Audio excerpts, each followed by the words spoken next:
Assalamualaikum warahmatullahi wabarakatuh.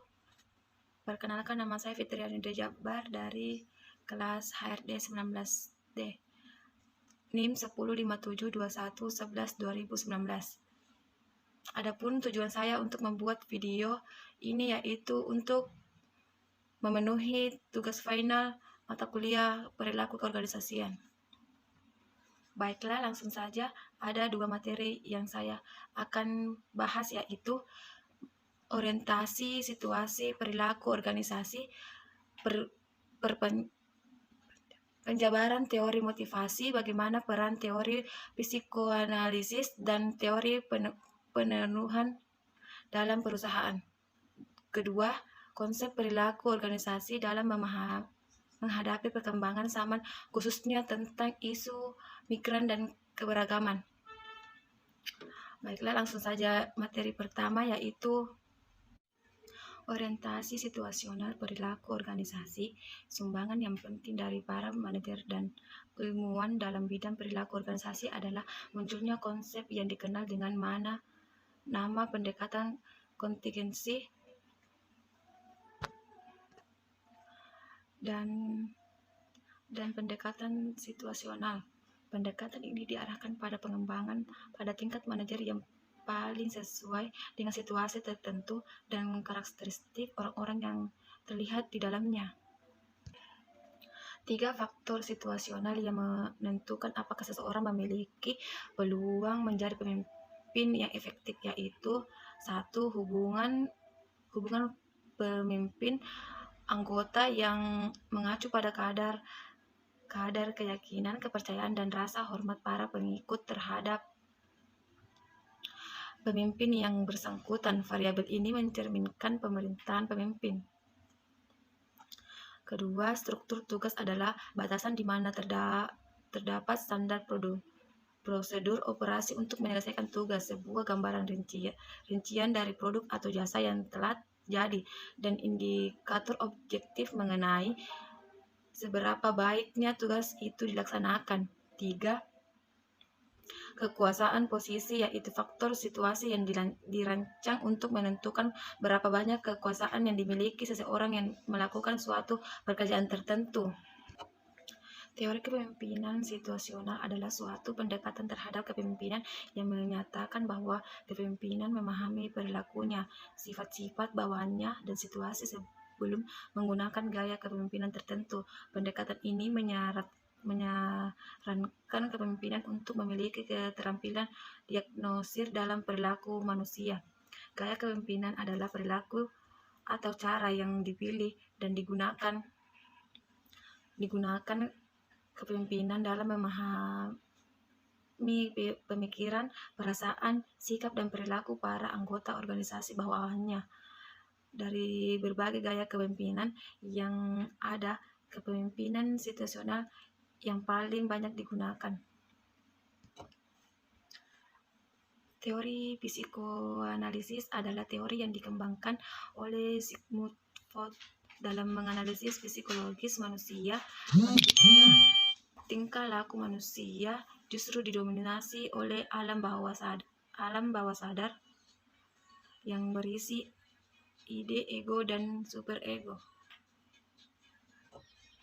Teori psikoanalisis memiliki 3 peranan seperti berikut. 1. Bentuk metode penelitian dari pemikiran. 2. Ilmu pengetahuan yang sistematis tentang perilaku manusia. 3. Sebuah metode perlakuan terhadap penyakit psikologis atau emosional. Teori psikoanalisis memiliki peran besar dalam dunia pekerjaan.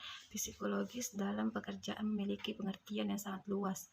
Teori ini menunjukkan pada semua tingkah laku yang dilakukan oleh orang dewasa, ahli atau non-pakar untuk bersikap dan membentuk sekaligus mempengaruhi perilaku karyawan dalam pekerjaannya. Hal ini juga menunjukkan pada prinsip-prinsip yang menjadi dasar tingkah laku dalam perlindungan terhadap karyawan. Baiklah, materi kedua yaitu konsep perilaku organisasi dalam menghadapi perkembangan zaman. yaitu perkembangan zaman yang begitu pesat membuat banyak perubahan pada setiap aspek manusia. Demikian pula terjadi pada tingkat laku manusia, termasuk pada perilaku individu dalam suatu organisasi atau perusahaan. Perubahan tersebut ada yang bersifat positif dan negatif. Perubahan perilaku termasuk pada isu migran dan keberagaman pekerja. Migran adalah perpindahan dari suatu tempat ke tempat lain. Dalam hal ini, pekerja migran adalah pekerja yang melakukan perpindahan dari suatu perusahaan ke perusahaan lain.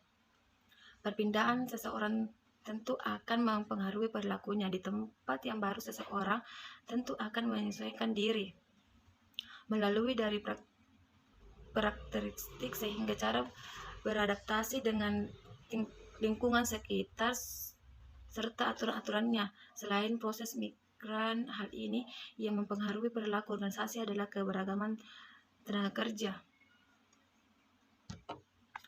Menurut teori pemenuhan kebutuhan ini, keputusan kerja pegawai bergantung pada terpenuhi atau tidaknya kebutuhan pegawai.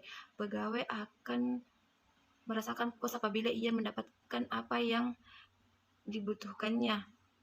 Makin besar kebutuhan pegawai dipenuhi, makin puas pula pegawai tersebut. Begitu pula sebaliknya, apabila kebutuhan pegawai tidak dipenuhi, pegawai itu akan merasa tidak puas. Kepuasan pekerja berhubungan erat dengan sikap dari karyawan terhadap pekerjaannya sendiri. Situasi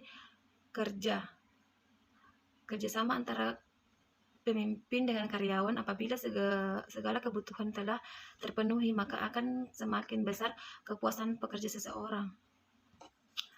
Keberagaman tenaga kerja berarti bahwa organisasi menjadi semakin heterogen dalam hal gender, usia, ras, etnik, serta orientasi seksual. Orang-orang berada dalam tidak hanya jenis kelamin, budaya, ras, sosial, serta karakteristik psikologis, tetapi juga dalam perspektif serta persangka mereka. Adapun saran bagaimana seharusnya mahasiswa menghadapi perkembangan zaman di ranah perilaku organisasi, yaitu tentu saja ada beberapa hal yang sebaiknya dilakukan untuk menyikapi perkembangan zaman yang terus pesat tersebut. Sebagai mahasiswa, ada beberapa tips untuk menghadapi perkembangan zaman di ranah perilaku organisasi. Di antara, mahasiswa harus menguasai bahasa global atau bahasa Inggris, bukan hanya berpegangan bahasa sehari-hari. Mahasiswa juga harus bisa mengoperasikan penggunaan laptop, smartphone untuk meningkatkan kemampuan dalam bidang teknologi itu sendiri. Bersikap terbuka untuk belajar hal-hal positif. Era globalisasi bagi mahasiswa menurut kita untuk selalu bersikap terbuka terhadap hal-hal. Terkadang ada kalanya pembelajaran baru yang kita temukan akan bisa berubah positif di kemudian hari. Oleh karena itu, sangatlah penting untuk bersikap open-minded terhadap hal-hal semacam ini. Tingkat kemampuan berpikir hal ini dalam era globalisasi bagi mahasiswa ini adalah memiliki kemampuan berpikir yang baik. Dengan demikian, kemampuan berpikir yang baik maka secara tidak langsung ini juga akan bisa mempengaruhi kami dalam setiap pengambilan keputusan. Kami akan bisa menyelesaikan semua tugas, baik itu dalam kampus ataupun tugas lain dengan tepat. Sekian materi dari saya. Assalamualaikum warahmatullahi wabarakatuh.